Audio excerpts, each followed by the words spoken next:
乌兹别克斯坦曾是丝绸之路贸易的中心，这片土地留下了萨马尔汗王宫的辉煌，也激荡着铁木尔的英雄史诗。这里曾是玄奘取经的佛国圣地，也是苏联铁路的中亚命脉。这一集，雷店长走进中亚最浪漫的国度乌兹别克斯坦，感受这颗失落的美丽卫星。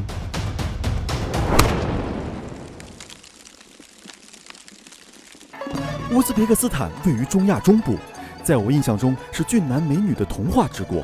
果不其然，刚乘坐上乌兹别克斯坦航空，身穿艾特莱斯的空姐把我惊艳到了。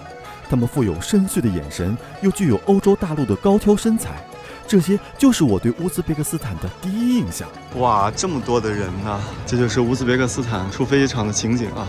雷店长的乌兹别克斯坦之行，最重要的就是要参加一场乌兹别克人的婚礼。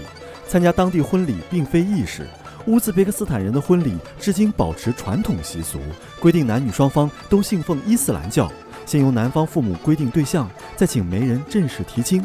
阿潮，哇 ，expensive！ 现在雷探长呢穿的这个乌兹别克斯坦的民族服装来干什么呢？来参加这个乌兹别克斯坦新人的婚礼啊！就在这么一个富有这个欧式感觉的这么一个大厅里举行。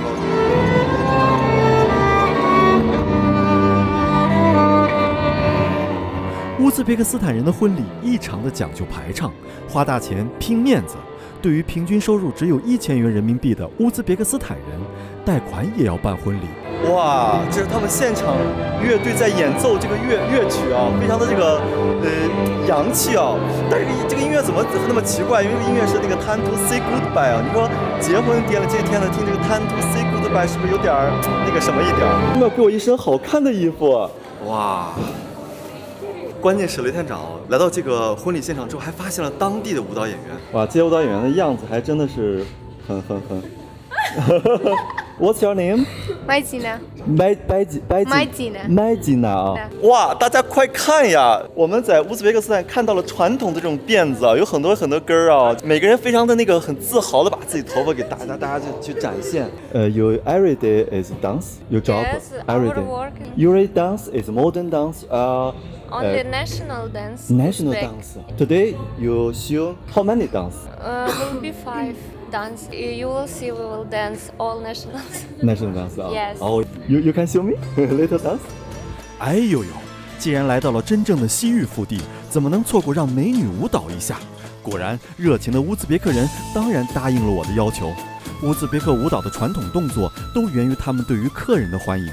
托脸表示美不美，晃脖子表示内心的接纳，右手扶胸表示向客人的谢意，多次转身表示情愫的延展。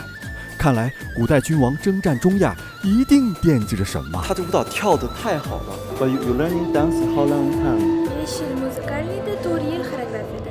9年了啊。It's good.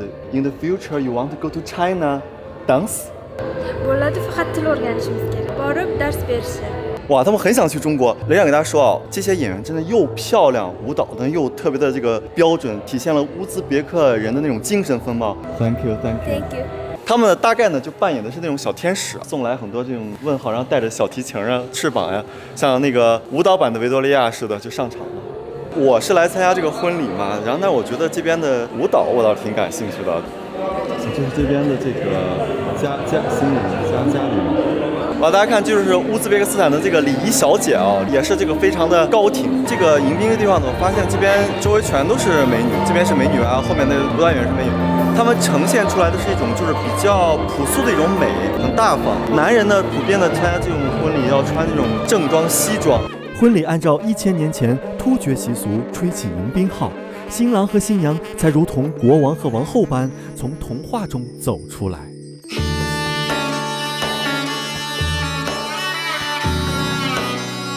大家看清楚了吗？这个新娘是很漂亮的啊，新郎也是比较高啊。然后刚才这些美女们也跳完迎宾舞蹈了，跳完之后呢，这个新郎新娘就要入场了。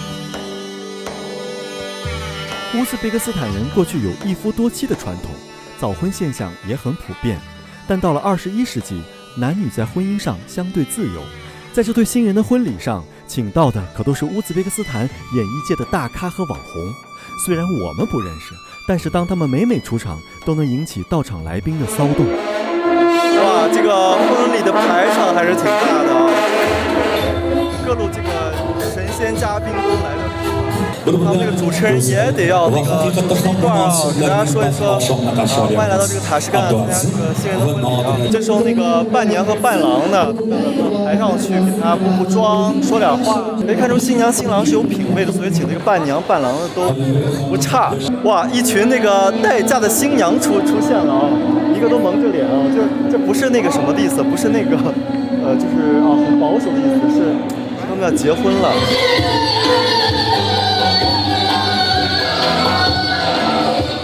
这段舞蹈表现了传统乌兹别克人的婚俗，在白天，新郎接到的新娘必须是用厚重的一种名叫库勒特的盖头罩着，象征着新娘的纯洁。只有晚上宴席的时候，才可以向客人露出精致的面容。但如果当晚男方一旦发现新娘不是处女，可立刻宣布退婚，并且让女方家颜面尽失。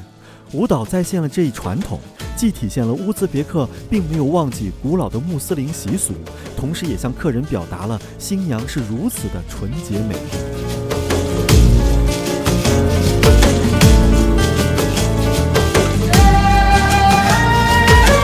这个舞蹈太美丽了，一下子让人感受到了乌兹别克人结婚时候的状态啊！乌兹别克斯坦人能歌善舞，不管干什么之前都要来一段舞蹈助兴。当地的舞蹈比较有仪式感，比如男女定亲，男方需要先跳10种不同意思的舞蹈，女方认可才可以继续发展下去。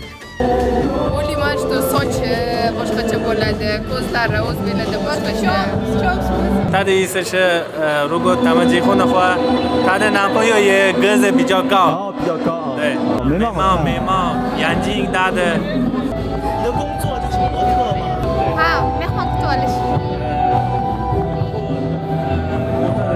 模特的啊，开门了。当地这个乌兹别克人的结婚就是这样子的，因为里面声音太大太吵了，我只能给大家讲到这里了。他们在这边土地上呢，也是充满了欢声笑语啊，也祝愿这对新人能够百年好合，白头到老。我在大厅里拍摄，来回走动，早就引起了这对新人的注意。这位新娘百忙中从远处向我微微点头致意，似乎是感谢我这份来自中国的祝福。可以想象，1000年后，当我抵达古老的乌兹别克斯坦，眼前依然绽放着昔日美丽的花朵。在这里，古老的心灵与当代的风华交织，历史的情怀与现代的优雅共舞。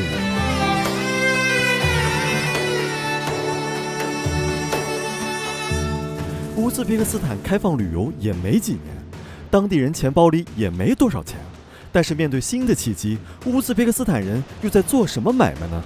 接下来，雷店长就在翻译的陪同下，逛逛乌兹别克斯坦的大巴扎，找到答案。哇，你的发型盘的真是太美了！ Я не узбечка, я с Казахстана. Я турист. I'm from in Kazakhstan. Oh, it's beautiful country, but your hairstyle is beautiful too. Okay. Это my husband. Husband 哦，这个好看，这个。但是我喜欢这种颜色，绿绿的，就是像阿凡提啊。对。价格大概是多少35万等于200多一点人民币。35万相当于200多一点啊。去外面的时候你可以戴这个。如果婚礼的话，婚礼戴这个。啊，婚礼戴这个啊。对。同志们，我给大家来试穿一下这个乌兹别克斯坦的这个衣服啊，穿着像这种，哇，这个衣服好哎，穿上去一下子感觉回到了伊玛目的时代哦。这是腰带啊，我不知道什么颜色合适，红的。想起了那个新疆的那个舞蹈里面那个围兜，为什么有一个三角？原来以前是这样折的啊。这个是跳舞的，跳舞那这个跳舞的时候，对，那个就颜色啊，那也行。Oh, zor. Zor. Uzbekistan. 那我们问问价格吧。Haqiqiy O'zbekcha bo'ldingiz. 不need pull。 30万相当多少？30万啊，30万。Rahmat, bu sovg'a sizga. Sog' yuringlar, yana kelinglar O'zbekistonga. 欢迎光临我们的国家。有时候你们经常来，这个送给你啊，这个也送我了。哎呀，天哪，谢谢了。那我就可以有更多的这个带了啊。祝你结婚快乐啊，是吧？我都要感动的哭了。乌兹别克斯坦的人原来这么热情，旁边这些老人都在观看啊，围观这一切啊，真是不看不知道，乌兹别克斯坦人做买卖又热情又耐心。这种体验给人一种久违的温暖。这种衣服呢，在新疆是艾特莱斯，这里面也叫艾特莱斯。不，那么地来的阿特莱斯，这个是叫阿特莱斯，我们的啊，这个叫艾特莱斯啊。对，艾特莱斯是中国新疆和乌兹别克斯坦流行的一种古老的文案。据说1000多年前，西域游牧民族还在流行萨满教，每一种色彩就是对自然界一种物质的崇拜。I don't know what means It's your brother? It's my mother. Mother. Yes. Your mother is very young, you know? Young mother. 是啊。哇，这吃冰淇淋的小女孩啊，很可爱。Assalamualaikum. 阿斯兰马雷孔。Hello， 我来看一下。哇，这个刀真不错啊！中国有3大刀哦，阿昌刀、保安刀，还有一个就是新疆的那个英吉沙小刀。你没想到这个乌兹别克斯坦也有这个刀，你们这个刀叫什么名字 ？This name? Choose。这个刀可以照像镜子一样照自己。你看，你现在已经看到我的脸了吧？羊的脚，对，是羊的脚吗？羊的啊。好几次我把他居然把那个努力克叫成阿米尔了，因为我觉得他跟那个铁门长得很像。真的吗？真的，谢谢。Salam alaikum. Do you like Uzbekistan? Yes, Uzbekistan is a beautiful country. People are very nice. Welcome to Uzbekistan. 我发现这一顶帽子啊，它有个好处，它不是戴在前面的，那个前面还能留一撮发型呢。所以说 ，good 啊！你看这边人已经夸我了 ，good。当我身穿乌兹别克传统服装走在市场里，感叹当地人不紧不慢的节奏和古老的生活气息。我的翻译努力克因为学习中文，他又在称赞中国的经济发展。你去过新疆吗？没去过。你要去新疆，我带你转啊！可以，我带你转，我给你做 tour guide。同志们，大家看啊，这边是各种辣椒呀，还有胡椒啊。自然用这个乌兹别克语怎么说？孜然。库米。我在这个乌兹别克斯坦呢找到了孜然啊，库米孜然是它这个原名，你叫孜然也行，叫这个库米也行。我来尝一下啊，这个。太香了！这个孜然一定是跟这个烤肉呀、抓饭一起吃，而且百吃不厌。孜然味道很浓啊，让我想起了我小时候的味道。我也喜欢。你也吃一口，来，我们一起吃啊，对吧？我们现在吃的很多佐料，其实都是古时候通过丝绸之路带回来的西域特产。比如胡椒在唐朝时堪比黄金，富可敌国，更别说胡萝卜、菠菜、茄子、蚕豆等等，都来自于西域。它们不但丰富了丝绸之路的商贸，而且不断升级着中国人的烹饪。要不然我们照顾他身上买一包。来点。OK， 好嘞，过来。啊，这什么？库玛是啥？药。我煎鸡鸡。哇，这个鸡鸡好辣！怎么叫这么个名？哦，是姜是不是？See you。来。看到琼苏圆顶大巴扎时，苏联人竟然能够把菜市场打造成圣殿，逛市场如同朝圣一样，真是叹为观止啊！这是他们的当地安保人员啊，感觉很帅啊。这就是他们乌兹别克斯坦的帅哥啊，帅哥安保人员啊，然后一个都是威武雄壮的啊。他们国家其实安保呀，出入边境那个地方还是比较严格的啊。乌兹别克人主要是以牛羊奶制品为主。一日3餐离不开馕，抓饭这一美食也是西亚、中亚、南亚等地区的标志性食物。那么乌兹别克斯坦人又是怎么制作抓饭的呢？接下来一车都是这个女司机啊，都是女人在开车。我们来问问这个司机啊，一个月赚多少钱？这不到那边的样子，一个月500、600万。那跟中国比起来呢，还是差很多。他们身上挣来钱都给家里人了，那看来是不够花呀。萨拉瓦雷孔。现在雷探长来到了查干最著名的一家抓饭店，大锅的饭啊，大锅的肉。当时扒了这个饭都是油。天哪，这家生意太好了，稍微晚点什么都没有了，什么都吃完了，但是味道非常的香，而这边人呢也特别热情的欢迎大家来吃。嗨，亚克西，饼啊，真是太香了，所有的这些饼呢都散发这种阳光的味道。其实在这个中亚地区呢，很多人都相信啊，这个饼呢里面都是有生命的，你把它吃完就是上苍的这个恩赐。哇，像雷探长来到这个抓饭店的里面了，像抓饭大开会一样啊！哇！哇，大家看哦，这一盘就是抓饭啊，抓饭在这个乌兹别克语里面叫什么呀？抓饭就是用手来抓，但是为什么要用手来抓？很多人都不知道。手比较好吃的，比较方便。比较方便啊。像我听到的很多答案都是因为手吃起来味道很不一样。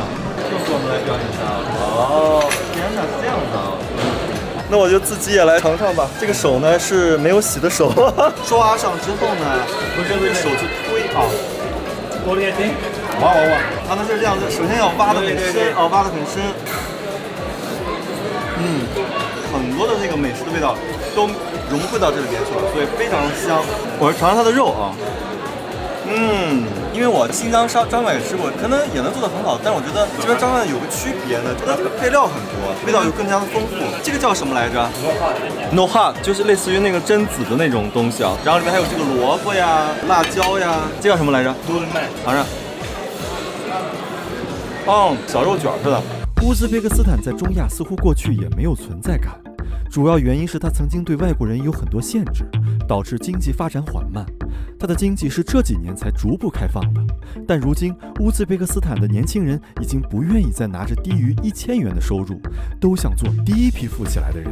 大家看啊，现在雷探长来到了这个塔什干呢的电视塔，从这个电视塔这边呢可以俯瞰整个塔什干的这个美景。我现在特别好奇啊，就是那个塔什干过去是什么样子？区别很大，没有楼，没有楼，就很高的楼没有是吧？对。我来到这个乌兹别克斯坦的时候，我觉得乌兹别克斯坦的比我想象中的要现代。你觉得乌兹别克斯坦到底是很传统的还是很现代呢？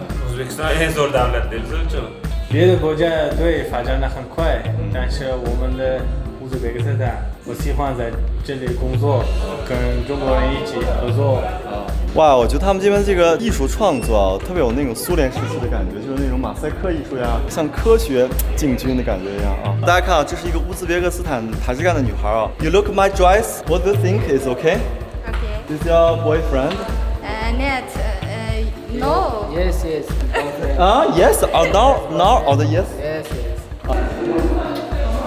pastga bardachok ochiladi va ichkari tarafda sim karta sluti joylashgan. 我给大家说那个视频是什么？就是乌兹别克斯坦的比亚迪是最火的车，也是最贵的车啊。所以说很多开比亚迪的这个车主呢，都要在网上看一些乌兹别克斯坦的一些汽车博主的一些视频，介绍这个比亚迪怎么去来插这个 SIM 卡来看视频呀之类的一些教程。乌兹别克斯坦有很多人也在研究这个比亚迪这样。开比亚迪在这边算是豪车了。豪车？为什么呀？对，因为比亚迪在这边现在是差不多一辆车4万美金左右。4万美金呢？ 4万美金在这边已经算是中高档以上的车了。刚兴起的时候就是有钱的买不到，要提前付钱。是吗？对，对于他们来说，为什么觉得好啊？因为电车嘛，他们现在已经很认可这个比亚迪这个品牌。这2年还好，因为已经开放了，遍地都是雪佛兰，100辆里面起码有90辆都是雪佛兰汽车。哦，以前的话是只有一个雪佛兰工厂，它基本上是垄断性一样的。像这种车啊，对，两趟都要7000美金左右。7000美金啊！哇，这种车都要7000美金啊！像这种面包车新车9500美金一辆。9500美金啊！对，哎呦天哪！豪车了，有豪车了啊！叶剑锋是在乌兹别克斯坦开面包厂的温州老板。在塔什干，他手下有一批乌兹别克斯坦员工，从工人到翻译以及司机，部门齐全。在乌兹别克斯坦，中国人给予的工资相对较高，加上许许多多的中国老板又经常做慈善，在当地给中国人建立了很好的形象。每次去餐饮业的地方，我们愿意多给点小费，让他们留下好印象。哎，下次再啊，这个老板又来了，他会服务好一点，快一点。这样好不好？应该好的呀。好的啊。晚上，我入住了一家小小的丝路客栈。你们这个就是日升对吧？对，日升的。哎，这日升是这个中国人开的酒店吗？对。哇，大家看哦，这边的这个酒店居然是会说这个中文，你是从哪学的？我在中国留学的。留学过？对。哎，你好啊！哎，您这是也会说这个中文是吗？我会说汉语。你们这边的人都会说什么语言呀？Вы говорите по-русски? Да, я говорю по-русски. 啊，那会说一些俄语的啊。这边都是什么样的人来这边住宿呀？旅游的，还有做生意的。做生意的啊。Usually, which countries people come here? Chinese. Chinese. American. American. Russia， 过来之后发现这个环境还是不错的啊。吃饭是时间7点半开始到10点左右。发现从这边如果开车去那个田木尔广场，5分钟就到了，所以住在这儿还挺方便的啊。是那个日升酒店的床啊，这边的是这个桌子，他给我准备点水果啊。然后呢，这是沙发啊，我把东西都放在沙发上了。这是它的这个浴室啊，环境还是挺大的啊。哎呦，雷店长呢，来到这个塔什干呢，我住在这个酒店里嘛，就感觉还是挺安静的啊。每天早上呢还有这个早餐，所以我就说啊，探索这个塔什干啊，住在这家酒店还挺不错的。这一天我最大的感受是，2000多年来，乌兹别克斯坦还在与中国保持着密切的贸易往来，相互依偎取暖，共同找到彼此的诉求。这条思路如同一条情人节，连接起远方的心灵，彰显着长远的友谊与共同的理想。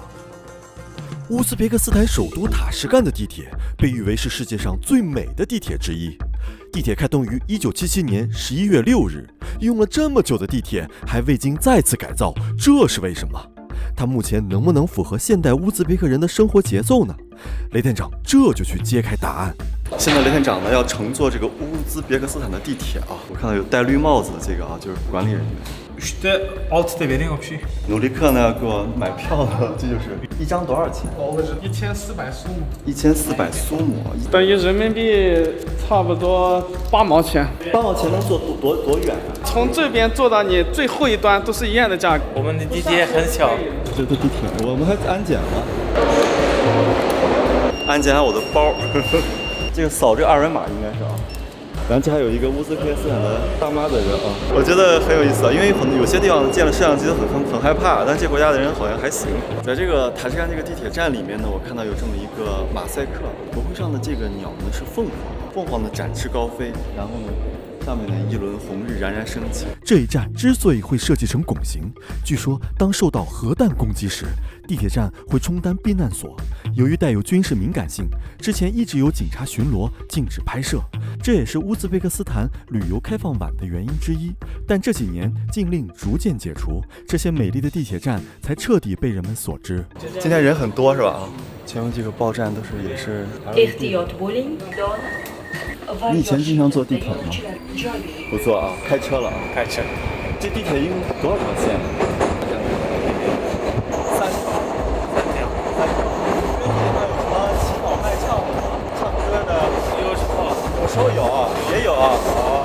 哎，他刚才说了个很对的，就是以前不让拍照地铁，但是现在呢，我觉得乌兹别克斯坦它大力发展旅游的。这边的这个服装很有这种苏联风格。哎，他们是警察还是军人还是？应该警察。警察哦，你经常坐地铁吗？问一问。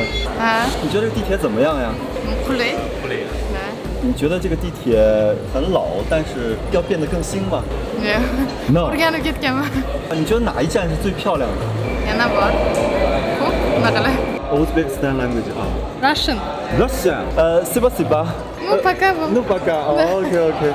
当地人心中最美的地铁就是艾里希尔纳瓦伊站。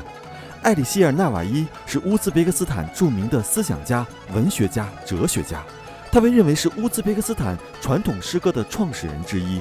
地铁站用绿松石般的琉璃瓦装饰墙面，反映了500年前诗歌中乌兹别克人的优雅生活。清真寺的这种风格，所以呢屋顶都是圆顶。艾里希尔纳瓦伊琉璃式的这种砖呢做出来的。乌兹别克语哪里来的？是它铁做出来的啊！哇，它这边那个瓷砖画啊，完全反映了以前那个宫廷的生活。此刻最吸引我的是壁画上描绘了中亚汗国政权时代的服饰。汗国是蒙古人建立的信仰伊斯兰教的政权，受波斯文化影响，乌兹别克服饰颜色艳丽，花纹繁多，并没有形成保守穆斯林的服饰特征。而且当时人们能歌善舞，汗国也为后来热情奔放的中亚奠定了开放的基因。我没有来之前，我会觉得这个乌兹别克人呢，可能跟中国的新疆人很像，来之后发现不是。雷探长觉得乌兹别克斯坦人和中国维吾尔族人相比，气质上欧化，而且因为历史上不断混血，使得有的像俄罗斯人，有的又像高加索人，而且明显感觉到他们的饮食结构和中国人不同。这辆车比较老，大家看电扇啊，车的这个对面也是一个车厢和之间这个门给隔着的。其实乌兹别克斯坦坦呢，我认为还是一个比较世俗的地方，就算有很多戴头巾的，我认为它是他们家的教门比较严格，但是大部分呢，我觉得还是就是头发不用有什么包袱，是一个比较，我觉得还是很世俗的地方。这个帽子叫什么名字？这个叫多笨啊！他现在天天都戴这个帽子吗？每天。你是俄语字吗？绿颜色的是俄族的，就是以前苏联留下来的那个字是吧？啊，就是俄罗斯的字啊。哦，明白。Hello，I'm YouTuber and I ask you question。你知道中国的电视剧或者是电影吗？看过什么电影？Jackie Chan 啊，成龙电影啊，那我知道了。Give it to you, okay? Thank you. You check my channel, I for you. Okay. Thank you. No problem. 哇，大家看这些门让我想起了我第一次坐朝鲜的地铁，它也是没有做任何的这个通知啊，门就梆就给关上了。在雷探长环球旅行当中，印象最深的地铁有阿塞拜疆巴库地铁。这个地铁外国人要想参观，如果运气好，警察需要陪同，因为在1995年地铁里发生过巨大火灾。还有一个是朝鲜平壤地铁，是世界上最深的地铁之一，列车服务员也工作严谨，整个地铁充满了踏实稳健的复古感。虽然这些地铁建筑优美，但是也只有2-3条线。我觉得这地铁的颜色设计的特别好，你看下面是这种浅白色，像天空一样，再往上呢就是越来越深，到最上面就是黑色了，体现出了这个浩瀚的宇宙它的深邃啊。塔什干地铁里的宇航员象征着苏联对未来的致敬。不过有一位前苏联飞行员很神奇，叫做谢尔盖·克里卡廖夫，他创下了滞留在太空将近1年的记录，漂泊近311天才获救返航。但当他回归地球后，苏联已经解体。塔什干地铁还有为棉花题材而设的棉农站，还有以乌兹别克斯坦著名知识分子高夫高隆命名的一站，都是前苏联那个热血时代的艺术杰作。当你走进塔什干地铁，这里会让你穿越时光，把你带回到那一段伟大而又光辉的时代。现在呢，雷探长是在这个火车博物馆，这样摆放了好多这些古老的机车，都是苏联时候的。现在呢，跟雷探长的穿越时空啊，我们到这个苏联的火车上来看到。哎呦，可算上来了！哇，这里面呢肯定是煤呀，这边呢是这个脚一踩呢，这个门就打开了。每次打开之后，铲子的煤就往里扔，然后呢通过这个烧这个煤呢，前面的火车头就可以带着这个整个火车跑。所以说呢，有句话叫“想要火车跑得快，全靠车头带”。这轮子也真够大的了。乌兹别克斯坦也是世界上最早开通铁路的国家之一。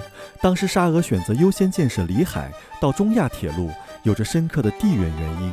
于是这条伟大的铁路就开通了。我们进来看看啊！哇，天哪！家有人晾的袜子。哎呦 ，OK，这个让我进来，这是他们工人在这住着呢。OK， 哇，简直是穿越时光了。因为呢，没有想到的是这个苏联时期啊，他们的那个列车这么先进，很有想象力，很科幻嘛。大家看现在雷探长啊，走在这个车厢里，最大感受就是它呢比较闷，但是没想到在这个1990年以前啊，人们已经有了更美好的设想了，能够让人坐在这么一个充满阳光的一个车舱里面，而且眺望这个夜空，甚至看向白云，当时还是挺超前的啊。这是它的第2层啊，哇，好诡异啊！我觉得像鬼屋似的。从外面看啊，那个玻璃的房顶是这样子，屋顶是这样子啊。接下来，雷探长就带您看看从塔什干的老城到新城都有哪些变化。说这个乌兹别克斯坦呢，是9到11世纪呢开始形成，后来到了这个13世纪呢，蒙古人呢占领了这个乌兹别克斯坦。乌兹别克这个国家的人呢，最早呢是在这个伊朗高原上游牧的民族，他们呢，从这个哈萨克草原慢慢的向南迁移，来到这片土地。他们在这个公元前1000年左右呢，从这个哈萨克的北部草原一直向南迁移，后来来到了这个塔什干这些地方来定居，慢慢形成了现在的一个格局。所以无论从文化了、经济啊很多状态上呢，其实呢乌兹别克斯坦呢它呢是东临中华文明，西靠波斯文明，南呢又抵这个古印度文明，所以说是一个真的是一个东西方文明的一个十字路口，一点都不为过。直到这个1924年呢，那个时候呢，乌兹别克斯坦呢加入了苏维埃。后来到了1991年呢，随着这个苏联解体呢，乌兹别克斯坦呢也独立成了现在的样子。乌兹别克斯坦呢有130个民族，其中呢，这个乌兹别克族呢占了83%以上，这个俄罗斯族呢占了2%到3%。这乌兹别克斯坦呢，它也是一个棉花产量大国，是这个世界上的6大棉花生产国，以及呢它是世界上的2大棉花的出口国，而且呢它也是世界上的7大黄金制造国之一。这是一个古兰经的博物馆啊。古兰经呢是这个伊斯兰教的唯一这个教义的根本。这古兰经其实是在这个穆罕默德他的23年的传教的过程中呢，他对真主的一些他所有内容的一个总结。所以说呢，古兰经呢它的意思呢也是宣读的意思啊。这一本呢是在这个1905年呢给它绘制的啊。然后这边呢都也是一些比较古老的，也就是说这个清真寺呢，它的历史意义就在于呢，它的外观呢是传承了乌兹别克古老的这种传统风格，整个清真寺充满了神圣的气息。而且我发现这周围的古兰经它是翻译成了世界各地的语言，中间我还看到2本这个中文的古兰经呢，简体字的，一个是繁体字的啊。1300多年前，这本古兰经一共完成了5部。保存至今的除了塔什干这一部外，还有一部据说保存在土耳其的托普卡帕宫。这部经书只有1/3得以保存至今。据说经书上还有欧斯曼哈里发被谋杀时滴在上面的血字。铁木尔大帝把此书从巴格达携回萨马尔罕，是他的诸多战争纪念品之一。大家看啊，现在雷探长呢来到了这个乌兹别克斯坦呢，他们新规划的一个广场。乌兹别克斯坦的这个总统呢，要把这个塔什干的新城呢都搬到这个地方来啊。据说在这买楼10年后会翻10番。Living Tashkent expensive if I living here? Living in Tashkent, not expensive. No expensive. In the middle. Middle. Yeah. If you married in Tashkent, need a lot of money. Yes, of course. Yes. Usually how much? Oh, I don't know. You don't know. No. 大概1万美金。他们这边看重那个男人有钱吗？ If you married in Tashkent, only one person works, not enough money.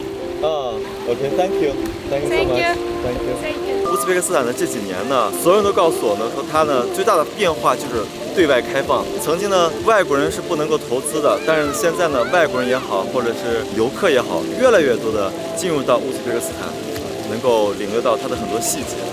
Can you shoot and send me? It's professional camera. 他看我拍摄，他很好奇啊，所以他就觉得，哎，怎么还有人这么去拍？咱们国家其实人很少，所以我就在拍他们啊。他们长相啊，就是很像那个俄罗斯呀跟那个蒙古之间的那种长相。But you know Chinese culture? Chinese 不好害羞，他们就只会这样看。Thank you. Thank you. 但是我跟你说啊，为什么有时候老问女的，你看男的一见我这样就躲起来了，就不太爱表达。其实跟这个东方男人都是这样子啊。You are handsome. You very handsome. You university student? Student, 对。Student 啊。I like Uzbek language. 将来会到这个塔什干来工作吗？将来会来塔什干工作吗？咱们是学生，还没毕业的。那就以后毕业嘛，快都快赚钱了。在中国，在中国学生都急着要赚钱了。IT 电脑的啊。Hacker. Thank you. 开始我觉得他们女孩比较高冷，后来慢慢觉得其实他们那高冷源自于还是单纯。那么他们男生呢，就是还是有那个见了人之后呢，就他不是握手先来，先是那个有一种气势，像来跟你看一下那种气势。American coffee, no milk, no sugar, OK? American coffee. 这个司机会给打招呼。你看这边司机还会给人打招呼，说明他们很热情啊，就是非常热情。他们接这个中国给的这个车都是宇通的车，全都是宇通的。在塔什干，丝绒般的夜晚交织着历史的瑰宝，如同抓犯在市场中巧妙地编织着五颜六色的幻境。这里的女子如同塔什干高塔般优雅，她们的眼眸闪耀着明亮的星辰，散发着丝绸之路的光芒。铁木尔仿佛是一幅古老的油画插图，解读着那些久远的历史文字，将爱与智慧传承不断。告别了塔什干，我的冒险之旅又将开始。东干人是清朝同治年间进入中亚的中国回族，他们至今保留着陕西方言和中国生活习俗。下一集，雷店长拜访中亚东干村，一起走进这段尘封的历史往事。